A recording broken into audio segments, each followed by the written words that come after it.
Welcome to the newest episode of Beyond the Fame with Jason Fraley. I'm your host, Jason Fraley, picking the brains of the top filmmakers, musicians, and artists of our time. Today marks the 35th anniversary of Oliver Stone's Vietnam War masterpiece Platoon, which featured one of the deepest supporting casts in movie history.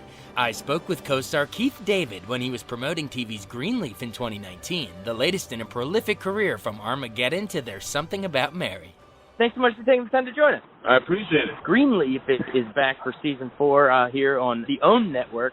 You play Bishop James Leaf, running that Memphis mega church across Lynn Whitfield. Remind us where we left off at the end of season 3 and, what we should look for.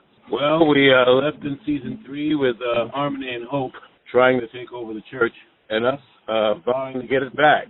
And you see what happens when we attempt to do that. What was it the show itself when you first heard the pitch or you first read that initial pilot, that you were like, oh, I really love this subject matter? Is it something with the church, just the chance to work with Lynn, or what was it that made you sign on board? Well, all the above, but I used to want to be a preacher myself. And so this was like the fulfillment of a fantasy. I got to play a preacher in a family, and it's really a family drama. It just happens to be the family business. So that was a great draw. And when I saw how good the writing was and how fleshed out and complex the characters were, I was very excited, and I was happy to come aboard. Dish on your co-star Lynn Whitfield a little bit on just what makes it so great, working with her. Well, I've admired Lynn's work for years. We worked together only once in a reading, and I've met her before, and had always relished an opportunity to get to work with her. And to get to work with her so closely, I discovered just why she is such the great actress that she is. She's very thorough. She's very smart. She's very, very smart. And as the seasons unfolded, I got to see exactly how smart she was and how caring she is about the characters that she plays, especially Lady May. And she was just a joy to work with. I look forward to working with her again. Awesome. And then also, while we have you on here, we should also remind our listeners that you're going to be in 21 Bridges. It's Chadwick Boseman, and I believe you play his godfather and, sort of mentor, senior police. Chadwick's like the biggest name in Hollywood now after Black Panther, but you're playing his mentor on screen, but I bet you're sort of a mentor to him off screen, too, because he probably grew up watching a lot of your stuff. Well, he's a very exciting young actor, and 20 years ago, I voiced the Black Panther in an animated series, and we only did the one episode, hoping that it would turn into a regular series. But they weren't ready for that at that time, and so 20 years later, here it comes, and we get to see a movie about the Black Panther, who is a very exciting Marvel character, and Chadwick just plays the fire out of him. He is a very exciting young actor. Awesome. Obviously, we haven't seen 21 Bridges yet. How does it compare to other stuff in the genre? Why should we come check it out? Well, one of the things that excited me from the beginning was that we've seen stories about dirty cops and cops on the take and all that kind of stuff, and they usually are pretty believable situations. But when I read this, how it unfolds from the very beginning, you can really see this happening.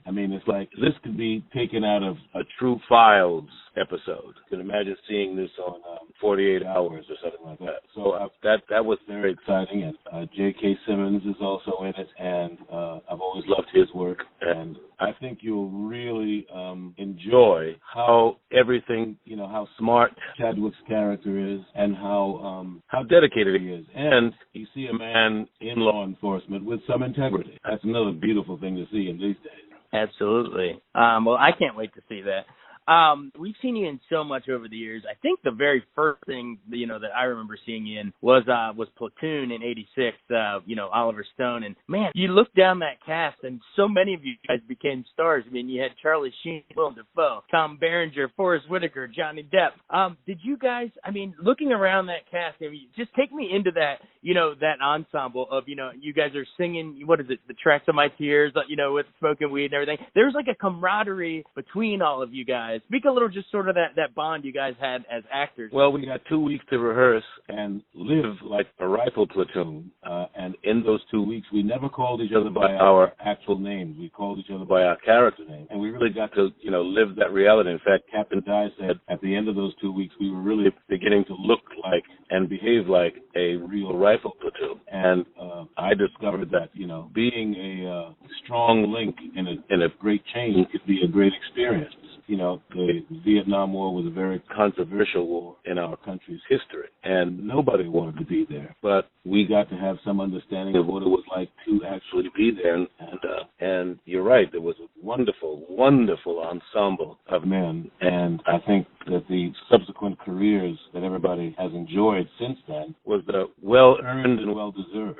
Absolutely. I mean, you go from doing a harrowing, really serious, somewhat depressing movie like, a Vietnam War movie like Platoon, but then you can also years later do There's Something About Mary. You played the, dad, Ben Stiller has to come over on the prom night, gets his pranks in the zipper. Were you guys cracking up on set as much as we were watching that thing? I mean, it's still one of the funniest things ever. Yeah, we had some. I mean, I would love to see the gag reel on that one. We had a fantastic time. Was the bean above the Frank line in the script by the Fraleys, or what in that scene was improv? Anything? Oh, just a couple of reaction shots, but a lot of it was on the page. But we got to pad the payroll a little bit, which was great. Hilarious. And we won't run through all your roles, but one final one I remember that stuck out for me was Armageddon. You were sort of that government figure trying to pull the plug, going up against Billy Bob Thornton, who wanted to keep it going. Any memories of working with Michael Bay on that? I mean, talk about a big cast like in Platoon. This had also a really star-studded cast, but you were in there holding your own with those guys. Any memories of that one, real fast? Oh, I remember it was it was another great experience. One of the things that was significant for me about it is once I had read for the role, they hadn't intended for General Kimsey to be a black man, and so there was a lot of back and forth about that. And I reminded them that Colin Powell was a 5-star general. So finally, after weeks of back and forth, I got the part, which was another wonderful opportunity for me, and I was very, very, very glad to be there because that was another great cast. Absolutely. All right. Well, in recent years, you've sort of found a whole other, skill set, winning 3 Emmys doing voiceover work on a bunch of different documentaries. How did you fall into that? I mean, you were an on-screen, a famous face on-screen for so long, but you found a whole new lane here with that. What's the key to good voiceover delivery or even picking the right project? Well, I mean, many times you audition like anybody else until and it was a very, very exclusive white boys club when I came into it. I mean, there weren't terribly many blacks doing voiceover. It was just a very small handful. You had maybe James Earl Jones or Morgan Freeman, and that's probably about it around that time. No, you had also Adolph Caesar, and he was just, there were just, like I said, just a handful of guys, and it was hard to break into. But I kept auditioning. Finally, I started getting requested, and the rest is history. I've been very fortunate in that arena as well. And then I met Ken Burns, and I've done 6 projects with him, and won an Emmy for 3 of them. There was another man, Percy Rodriguez, who was just a wonderful voice actor. I mean, he was a wonderful actor, and he was the first black man to have a series regular back in the '60s in Peyton Place. Yeah. But his voice was incredible. You may remember him as the High Commander in Star Trek, the first incarnation of Star Trek. Yes, of course. Well, keep on doing the voiceover, but also keep being on screen because we love your screen presence. Anything else you want to tease before we hop off here? I know we got Greenleaf coming up. We got 21 Bridges. Well, if you're in the New York area, I'm going to be doing a show based on the music of Nat Cole. I call it Let There Be Love. And this is on Broadway? No, it's going to be at the Queens Performing Arts Center, and I'll be singing the music of Nat King Cole, which is something I love to do. That is going to be awesome. One of the best voices of time.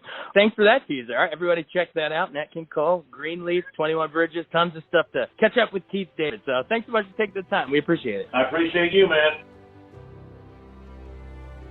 Thanks so much for joining us on Beyond the Fame with Jason Fraley. Remember to hit the subscribe button and give us a 5-star rating if you like what you hear. We'll see you next time.